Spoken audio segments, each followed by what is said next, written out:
Each and every Thursday afternoon, we have a chat with Dr. Ron Ehrlich, and he is on the line. Hello, Dr. Ron Ehrlich. How are you? I'm well, Brent. How are you? I'm good, thank you. I just wanted to remind people, particularly today, with the topic that we're going to talk about, that you wrote a very, very successful book called A Life Less Stressed. And today, we're talking about stress, Dr. Ron, and there seems to be so much stress around at the moment because of all that's going on, particularly in lockdown. I mean, we've got almost 50% of the population of Australia in lockdown at the moment with this Delta variant of COVID-19, and people are stressed for all sorts of reasons. People are stressed because they're in lockdown, they're lonely, they're on their own, they can't get out of the house, they can't pay the bills because maybe they've lost their job because of the lockdown. There's so many different levels of stress at the moment. Where do we start to talk about how people handle stress, Dr. Ron? It's a good question, Brent, and I should say that the book, A Life Less Stressed, is aspirational for me just as much as it is for anybody else. And stress is a big problem. I mean, here's some statistics, and this is prior to this pandemic. 33% of people report feeling extremely stressed. 77% say it impacts their stress levels, impact on their physical and mental health.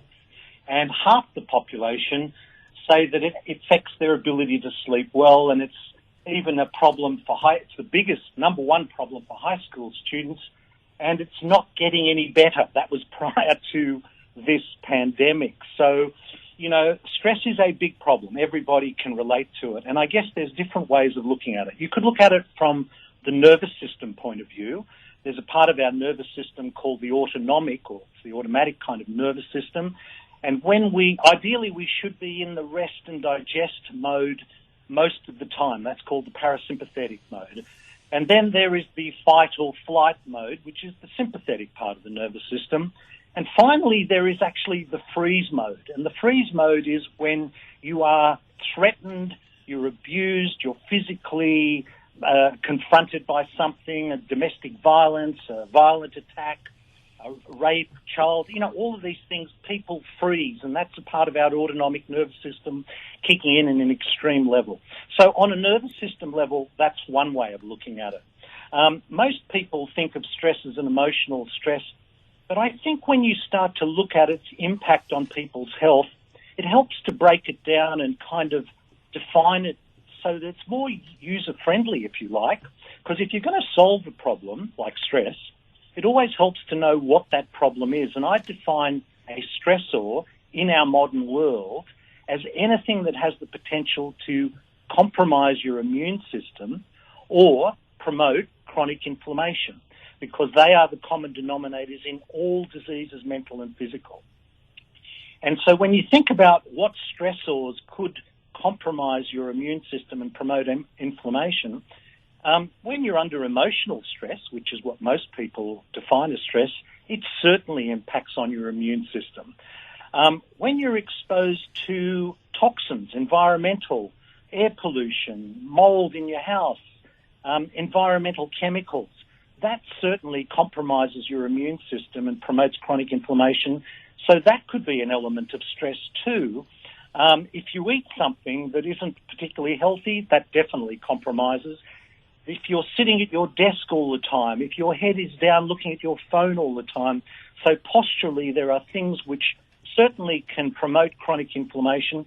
And finally, if there's a underlying infection that you don't know is going on, or chronic inflammation within your body that you're unaware of, then that's a stressor. And so I've used professionally, and I'm still dealing with patients, I've used professionally that 5 stressor model for the last 40 years. And the idea of that is to identify and minimize as many of those stressors as possible.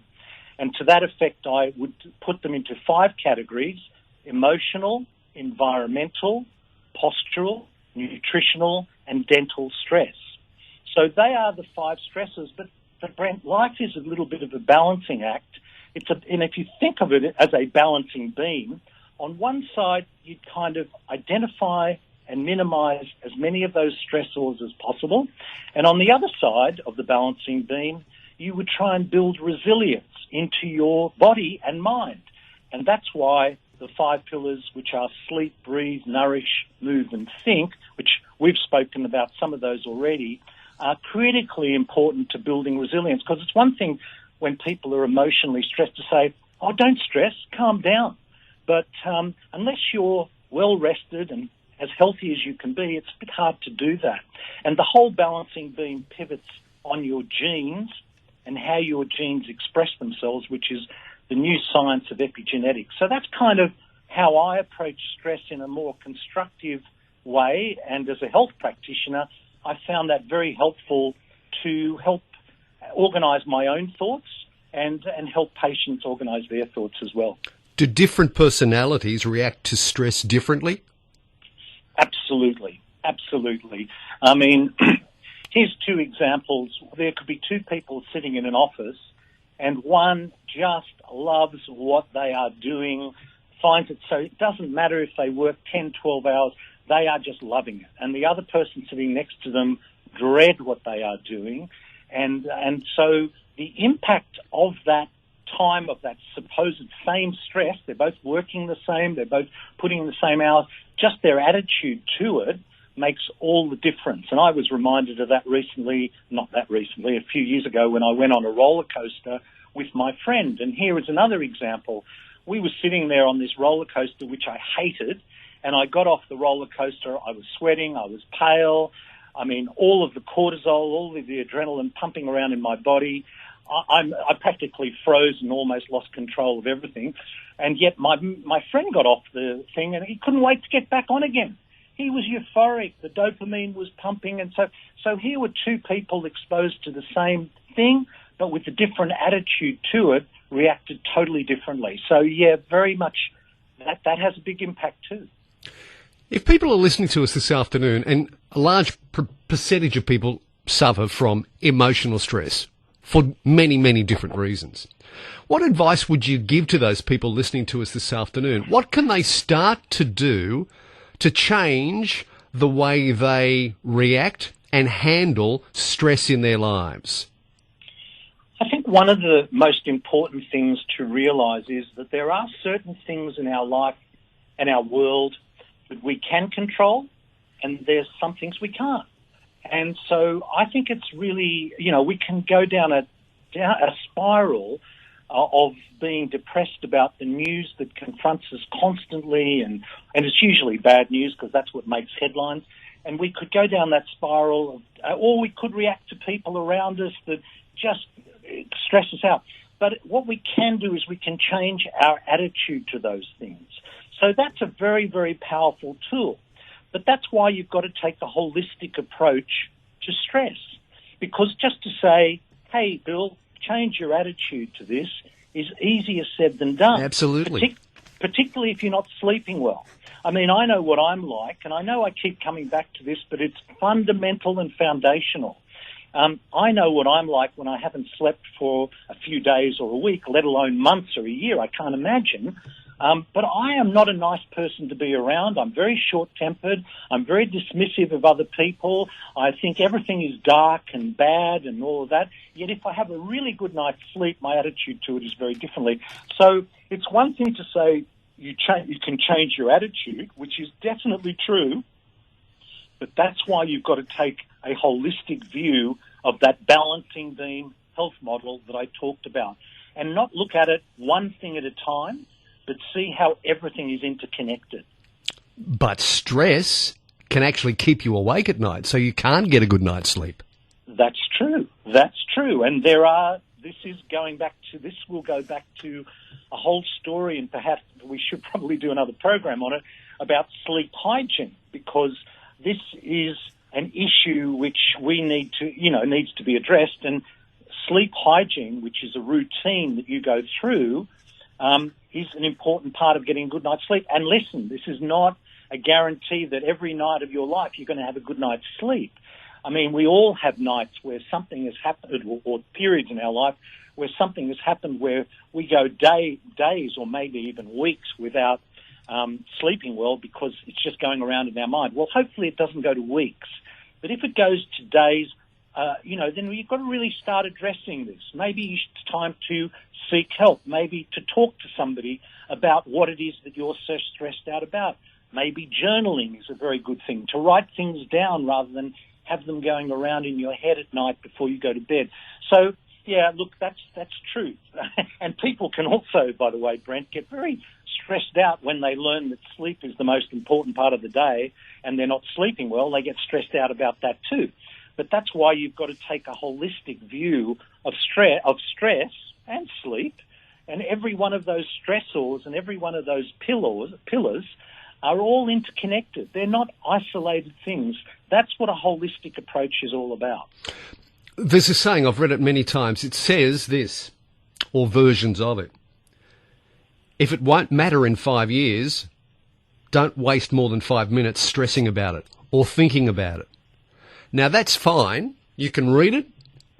You can understand it. You can agree with it. But how do you do it? Look, I think this is where talking is such a good thing, you know.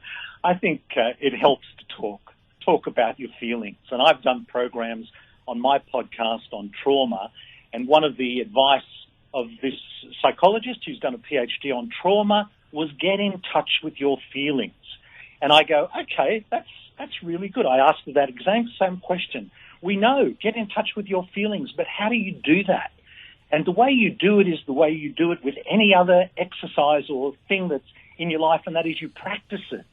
You practice getting in touch with your feelings. You practice talking to people who are constructive and helpful in that process, because to bottle it all up, I mean, I know this myself, one of the things about men, I don't know whether this is true of you, Brent, but we don't always communicate our emotional feelings as well as we might. And my wife will sometimes say to me, okay, what's wrong? And I go, nothing. Mm-hmm. And she goes, yeah, come on, I know something's wrong. And I can't actually articulate it. And she will say to me that I'm crawling into my cave. And I think a lot of men, particularly, are guilty of this, or not guilty. Guilty is probably the wrong word, but we suffer from that. And actually, what I realise is it sometimes takes me a few days to just let it mull around in my head, so that I can actually articulate what it is I'm feeling. And I just need to, and I'm practicing that. I've still got a lot to learn in life, Brent, and that's a work in progress. But practicing getting in touch with your feelings, practicing talking to people who will support you is really important. And sometimes actually, and a lot of times, getting professional help is a really important thing. And I've done that a few times in my life too, and I've found it incredibly helpful. So, there are ways around it. So one of the most important things for people that are suffering from emotional stress is talk the problem out. You've got to talk to somebody about it. You can't keep it locked up inside, because most people keep it locked up inside, male and female. I imagine they keep that problem locked up inside, and they do talk to someone about it, but they talk to themselves about it. Yeah, and you can easily go around in circles, but taking a step back from this too, and again, coming back to a more holistic approach here, one thing a lot of people don't realise is that mood and food are very connected. For example, so many of the neurotransmitters that give us our emotional condition are produced in the gut. And like 80% of the body's serotonin is produced in the gut. And, a lot of these antidepressants are SSRI, serotonin reuptake inhibitors. So serotonin, dopamine is produced in the gut. The gut is the second brain, and I recently had a conversation with an integrative gastroenterologist, a holistic gastroenterologist. I didn't even think someone like that existed, but he's absolutely brilliant. And he said he thought the gut was the first brain. So what we actually eat and how we nourish ourselves and the nutritional stress we put ourselves under has a profound impact on our mental health. How we sleep, we said. How we breathe. We've talked about breathing before. Your breath is the quickest way to switch on the rest and digest part of your nervous system. If your listeners now went through this simple exercise of inhaling through the nose for 4 seconds, breathing out for 4 seconds slowly, and holding your breath for 4 seconds, and you did that 5 times, which would add up to about 5 breaths in a minute or 6 breaths in a minute, you have just switched on your parasympathetic nervous system or the rest and digest. Now, wouldn't that be a good thing to do just before you eat something? Wouldn't that be a great thing to do just before you go to bed? I mean, there you are. You've got control over focus on what you can control. Don't get preoccupied by what you have no control over. You know, the wars around the world, a bus crash wherever, a train derailment here, a murder there. You know, it's depressing, but, you know, we don't have control over that. But you can switch on your parasympathetic rest and digest nervous system in 1 minute by doing that breathing exercise. Okay.